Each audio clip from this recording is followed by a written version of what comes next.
Okay, hello Spell 3 class. Today you have a Monday asynchronous listening drill. This is the same type of activity that we did on Friday. You'll be listening to this audio, you'll be taking notes from this audio, you'll take a picture of your notes, turn in the picture on Google Classroom, and then you'll be finishing the Google quiz posted on Google Classroom to show that you understood the listening. I just want to make a quick note about your notes. I wanted to showcase some students who I like their note-taking style. We start with Jake and Yeju. I really like how Jake used space and arrows to connect his ideas together, and I really like how Yeju used underlining, capital letters, and indentations to organize her notes. Excellent note-taking examples from Jake and Yeju. Also, Kevin and Yona, again, excellent use of space, arrows, underlining, and different colors to show all the ideas between your connections. Excellent work there. I really love your notes. Hien Mi showed us that you can use a Google Doc and still take really good notes because she has something like 24 different bullet points out of this listening on Friday. Ji-Yun again used arrows, space, lists, and chunking to put her ideas together, and Ju-Hyun did a good job of using images and space and arrows and separate paragraphs to organize his ideas. I wanted to point out all of these people to you because they all got very good scores on Friday, and I think it's because they took good time to make good notes. All right, your notes should look something like this. This is how good notes look, ladies and gentlemen. Okay, so take good notes today, and let's begin. Today, I'm going to be talking about these high schoolers. Now, let's begin the audio. So, these high schoolers are from Australia, and they are doing experiments to see if they can make their own yogurt. You see in the right-hand part of the screen, that is a picture of yogurt. Now, this group of students are part of a bigger group of 40 students who are working with scientists in Australia from Swinburne University of Technology.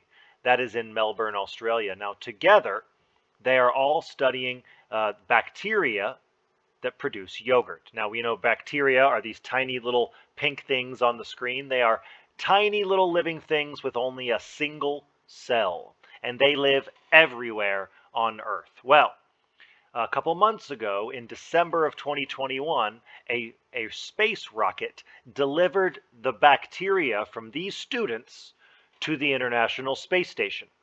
The International Space Station is a laboratory that rotates around the Earth, and that's where some astronauts live and learn about space. Now, these students from Haileybury High School in Melbourne, they are hoping to study how bacteria will react in microgravity on the space station.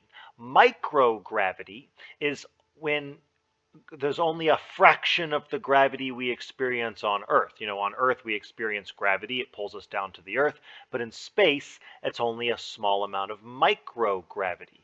The astronauts on the space station, they only feel a fraction of the pull of Earth's gravity up there on the space station. So the student's goal is to figure out how the bacteria will act in that small gravity environment. They also want to know what conditions the astronauts would need to make yogurt.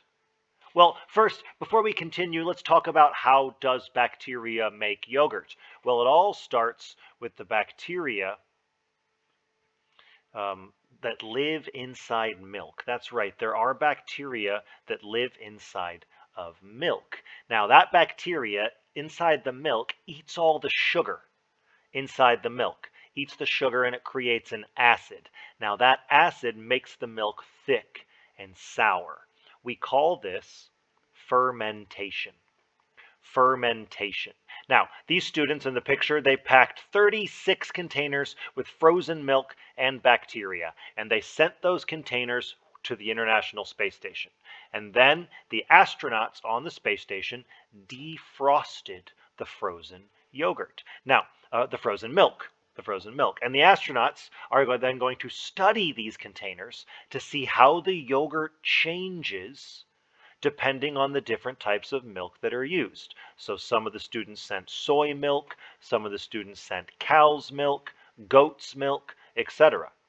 And the astronauts are going to test these different types of milk, and the astronauts are going to test the different time that it takes to make the yogurt.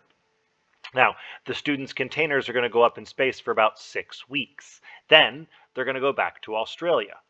Now, when the yogurt comes back to Earth, the students are going to look at the nutrients in the yogurt. You see, nutrients are in all of our food. Nutrients are the important part of food that give us vitamins and minerals and proteins. All living things need nutrients to survive. Well, there's this one student at the school. Her name is Chiara Sugroi. Chiara Sugroi, you see in the back row of the picture, she said her team hopes to figure out which space yogurt has the most nutrients, which space yogurt is the healthiest.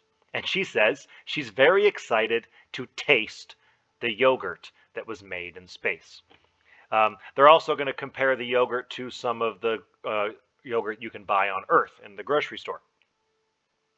Finally, it's not just them. There are other students around Australia that are also participating in this challenge. Other students from other schools have also sent a total of 16 jars of yogurt to the ISS, and those jars had different mixes of milk, and they also tried different types of bacteria. Now, Dr. Sarah Webb is the scientist that is working for Swinburne University. She is the coordinator of this challenge. She said that previous space station tests showed that all of those bacteria act differently in microgravity. Now, Dr. Webb said the students hope to find that the yogurt made in space is just as healthy as the yogurt made on Earth, and that's what she hopes to show the students. Now, she said one day we might be able to send astronauts with some frozen bacteria and milk, and she hopes that they can easily make their own tasty yogurt in space.